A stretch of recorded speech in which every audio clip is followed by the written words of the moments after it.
ชาวไทยพวนบึงการของเขาก็มีหลักๆก็มีอยู่3-4หมู่บ้านนี่แหละก็คือหมู่บ้านอาหงเป็นหมู่บ้านดั้งเดิมหมู่บ้านไข่สีหมู่บ้านหนองแวงหมู่บ้านพันลำหมู่บ้านนาป้านหมู่บ้านหนองนาแซงครับนี่ก็เป็นหลักๆของหมู่บ้านไทยพวนของจังหวัดบึงกาฬครับสำเนียงการเว้าคือสำเนียงภาษาไทยพวนคือที่ผมเว้าอยู่ที่นี่แหละตัวผมเองก็ได้รับมอบหมายเป็นประธานชมรมไทยพวนของจังหวัดบึงกาฬครับการอพยพยกย้ายตั้งแต่พ้นครับโดนพุ่น2,330 พศนั่นครับซึ่งตรงกับสมัยประมาณกรุงรัตนโกสินทร์ตอนต้นก็คือสมัยรัชกาลที่3ได้อพยพมาแต่เมืองเชียงขวางนะครับเมืองเชียงขวางก็คือเมืองคำนะครับเมืองเชียงคำเป็นรัฐของเชียงขวางนะครับอพยพมันเป็นอย่างจังอพยพมาเพราะว่าย้อนภัยสงครามครับจึงได้อพยพยกย้ายกันมานะครับมาอพยพย่างมาเรื่อยๆหนีภัยสงครามมาครับก่อนที่ได้มาอยู่นะครับเข้าเดิมแรกนะครับมาอยู่ตรงข้ามกับเมืองบึงกาฬก็คือเมืองปักสันมาลีอยู่หันสกอนทีแรกนะมาแต่พุ่นมาแต่เสียงขวางพ่อแม่เพิ่นเว้าให้ฟังแล้วก็ข้ามมาเฮ็ดนาอยู่ทางฝั่งไทยที่โดยเฉพาะบ้านพะลำบ้านหนองแวงนะครับมาลีอยู่หันสกอนจนสมัยต่อมาบาดนี้เพิ่นสิแยกเมืองแยกจังหวัดแยกหยังครับอันนี้ก็คือ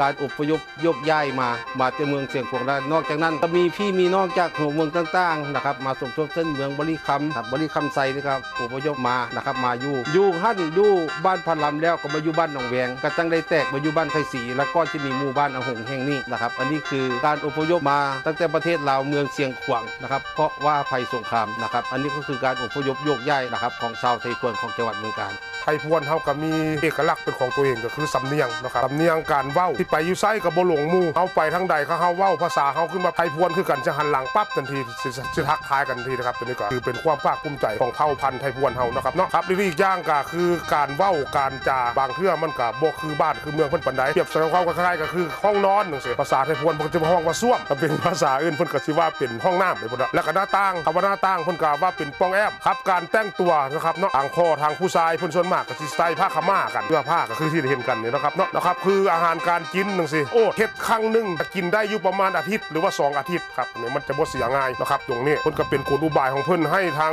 หัวหน้าครอบครัวออกไปทำมาหากินไปให้ไปนาจังซี่ครับเขาสิกินเป็นอย่างอื่นมันก็บ่มีแล้วครับคนอพยพนะครับเนาะทุกยากปากมองให้ว่าสลดไปเป็นของที่เฮ็ดง่ายๆนะครับหาตามพื้นบ้านพื้นเมืองเฮาก็คือมันจะเกิดใบบอลจังซี่ครับก็เกิดตามม่องน้ำซุ่มๆจักหน่อยนะครับน้ำซุ่มๆเย็นๆแบบเป็นน้ำค่ำบ่ได้ว่าเป็นห้วยเป็นห้องจังซี่ครับเป็นอาหารคือประจำคนของไทยพวนนะครับว่าง่ายวิธีเฮ็ดตอนแรกเขาก็ไปเก็บใบบอนมาเก็บมาแล้วก็เอามาล้างทำความสะอาดหรือเอาผ้าเช็ดใบบอนหันเบิ่งว่าใบมันปอดงามดีแล้วเขาเลือกแล้วก็มาบ่มใส่ผ้าขนหนูหรือว่าผ้าห่มอันนี้ก็ได้บ่มเอาทับกันซ่อนกันดีๆแล้วก็ลันเข้าดีๆแล้วก็ยัดใส่กระสอบมัดปากไว้เพื่อว่าบ่ให้มดให้แมลงอีหยังเข้าไปในหันพอบ่มได้3 คืนพอบ่มได้3 คืนแล้วเฮาก็เอาออกมาเบิ่งว่าใบใดมันงามมันนั้นเฮาก็สลัดแล้วก็ไปพึ่งแดดพอมันยุบเข้าห่มแล้วเฮาก็มาซีกดีๆเอามาตำส่วนผสมมันก็คือ1เกลือแล้วก็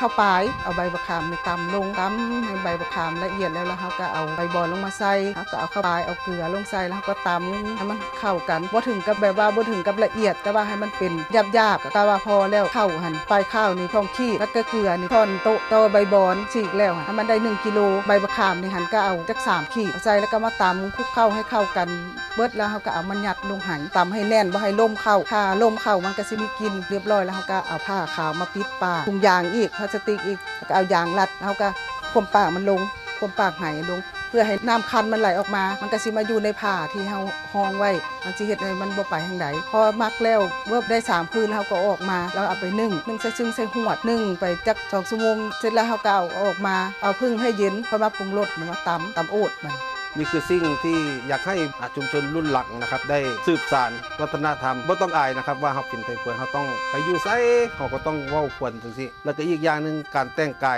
กับที่พวกครูหมู่นะครับส่วนมากที่เป็นมะฮ่อมนะครับอยากให้รักษามรดกภูมิปัญญาการแต่งกายพวนของเขานี้ให้สืบสานและให้รู้จักนะครับเป็นมรดกภูมิปัญญาของไทยบ้านและก็ของจังหวัดและของประเทศลำดับต่อไปนะครับ